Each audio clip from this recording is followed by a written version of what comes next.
2020, the CranKy Ducklings Master Swan Open, the number 43. I am your host, Steelmold, still like the metal, mold like the thing you put the metal in so that it retains the chip when it cools down. And joining me today, representing Lockheed Martin, the new JettAlyx. What? No. Matt, I know who Lockheed Martin are, but They I guess make I'm jet an engine. airplane. Yeah. Yeah. I thought I was the fuel, not the jet engine.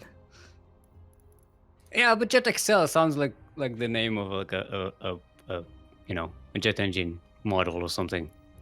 Sure, I'll let you have that one for now. What is the airspeed velocity of a JettAlyx engine? 2. to what? It's at least 2.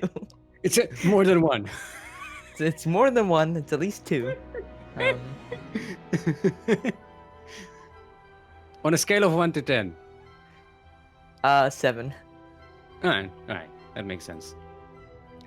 All right, joining us on production, as always, your observer for today is Kuro, otherwise known as the 16th Squad Sanseki, and we are setting up to cast Tsuneo versus Yakuzaku. It's going to be hype TVT. Let's make sure our our players are ready. They're not characters in the game; they're actual people. I swear. Yeah, they're these not are NPCs. real life people. They're living. They're alive. I think. I hope. Yep. Yaku decided to go orange because he thought of Terran Lord. This is a Terran appreciation match, Yeah. if you will. True. As we load into the map, would you like to introduce the map for us there, Steel? Yes, I will once we get into the game thing. Well, Can- I'm trying to fill time the loading screen. Okay, I'm trying to have a smooth throw over and hope that it loads in right as I finish saying that. I mistyped hype. I said hi. Congratulations on spelling, Steel. Hi. I definitely did splash water in my face. We're off to a great start. Everything is going fine. Yeah, perfect. Are we live? Let's check the way. Did check that we're live. Yeah, we're good. We're good. Don't worry. No, we're not. Okay. It's fine. Look, you never know. Anyway, we are on Death Era. The most dangerous of all the maps in the map pool, or in the southeast corner of the map, representing our very own clan, the CranKy Ducklings. Inspired by the great Lord of the Terrans, the Terran Lord, it is... I didn't buy myself enough time, I didn't open the thing. We're waiting on the intro. Buy more time. Come on, Steel. Okay, Go on, it's gonna be a long Steel. intro anyway. Nobody's Yeah. teasing. Fine. Yeah. We have the imitation innovation, that Asia from Asia, the Mel Torme of MMA, is not as funny as Bunny. The Terran Ayaguz, the Wine Fine Young Riyang, the Kalajor from Singapore, the TY Chicken Pie, the 4GG. He's more meme than dream, the slightly more crappy happy, the trash flash with no cash, the M to the K to the P, Marine Gig Bug, the captain of the Rain Pain Train, the lean mean keen machine, the immature cure is not as smart as Heart, the young adult Bolt is more of a beauty than Mystic Cutie, the co-creator of the Deishibe. We couldn't find a pun for Beyond and the Masa from NASA, but we just call him Yakuzaku.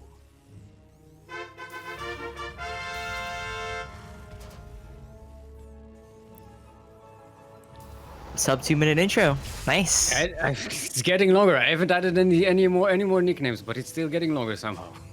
Don't And worry. in the We'll figure out an addition to that. in the northwest corner of the map, a returning favorite,